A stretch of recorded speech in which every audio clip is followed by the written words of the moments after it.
Well, hey, Sarah, how are you today? Hey, I'm good. How are you, Sherry? Hey, I'm sitting here not reading for just a minute. So we could talk about this book. That rarely happens. I I know. Because, well, we should probably start maybe by introducing ourselves. Sarah, you want to go first? Yeah, my name is Sarah, and I am a real estate agent and also a book enthusiast, obviously. Me and Sherry know each other through a mutual book club, and we thought it would be great to get together and do some book reviews. Yeah. Sherry? Yeah, okay. Well, I'm Sherry, of course, and I help people write their life stories. And so I started a book group several years ago, and that's how Sarah and I met. And it turns out we both like to talk a lot about what we're reading. Sarah is a fast reader, and I am a slow reader. And so she one-ups me because she's a member of a couple of book clubs, and I think you do some reading on your own. So you are always have several books going as compared It's to me. it's true. I'm kind of a book addict. I'm not necessarily the fastest reader, but I am constantly reading. Yeah, I so admire that. I so admire that. So this is our very first time doing this, and we're going to see about trying this once a month. And we're calling ourselves, I'm going to say it together, we're Bookin' Booking it. It. It's going to be our name. Bookin' It. I like it.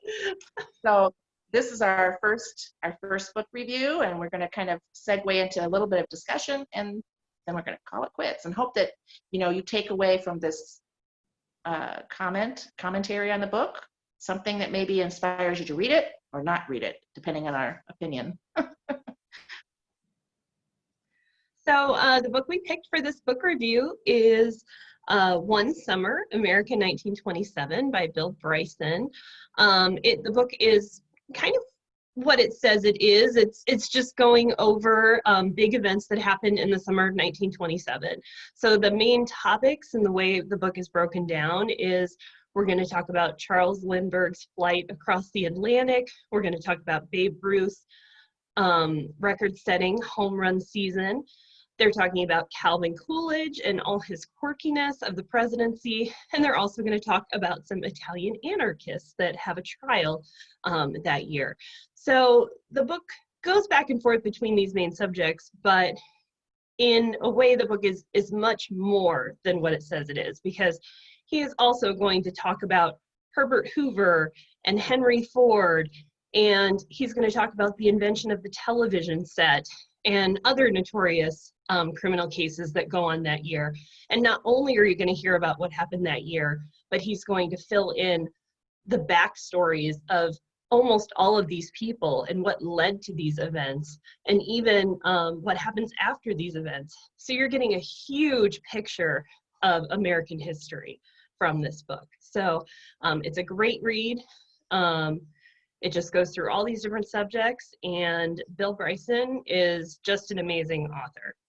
Right, and that's where I'll segue because I did my homework too, Sarah, and I did some research. So Bill Bryson was born in 1951 here in Des Moines, Iowa, actually, and wrote and lived here until till he was in college. When he then moved to, actually, he took a couple of trips to Europe, and he found that he really loved England apparently, and got a job working in Surrey, and there he met his future wife.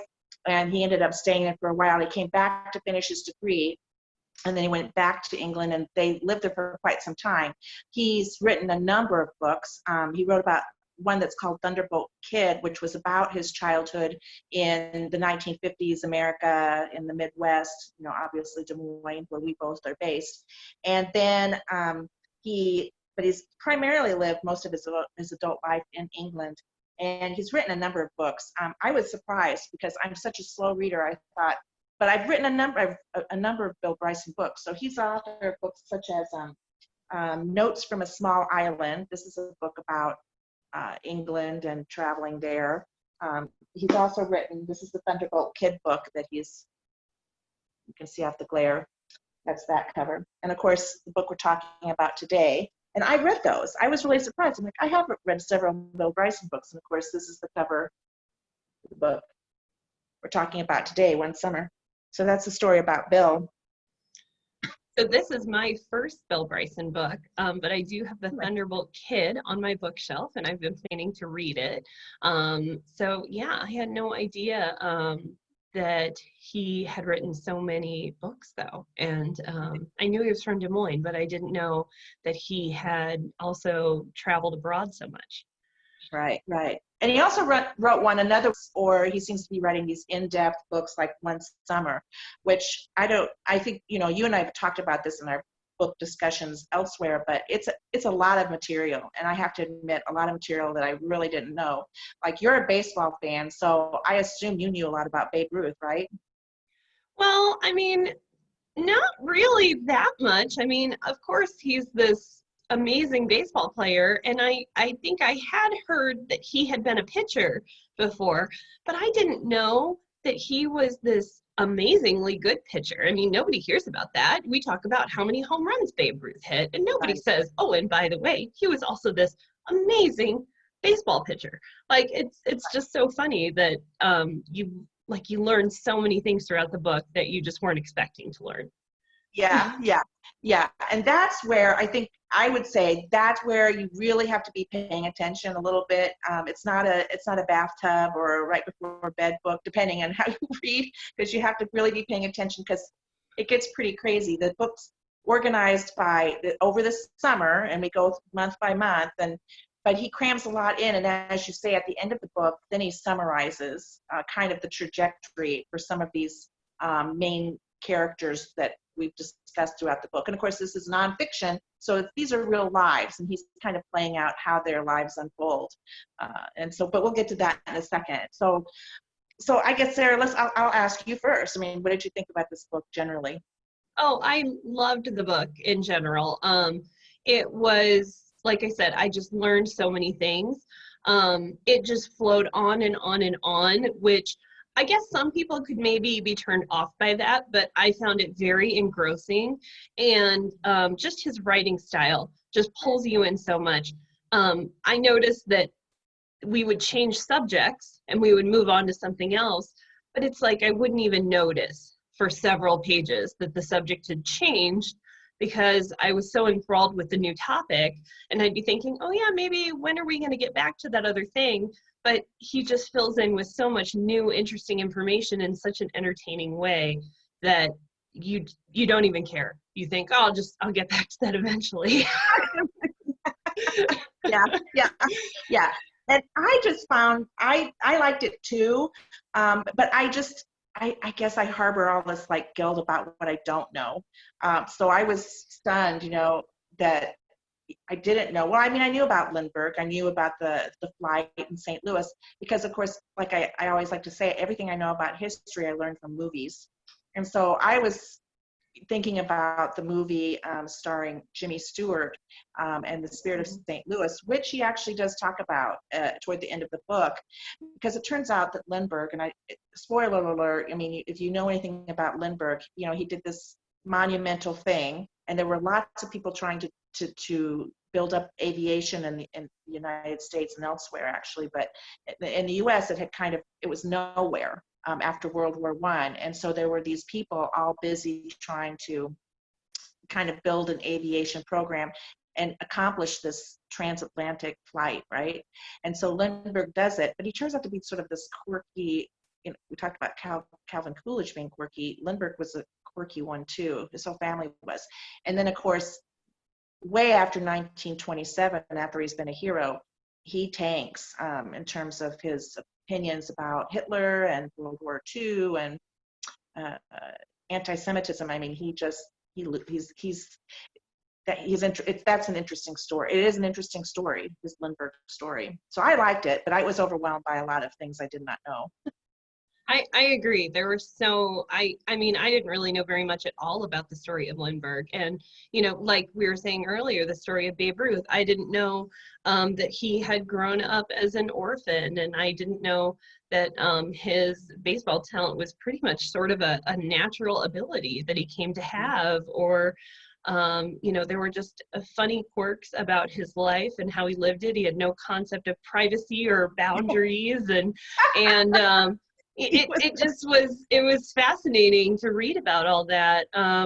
So yeah, there were a lot of things in this book. It was very overwhelming in that sense of so many things you don't know.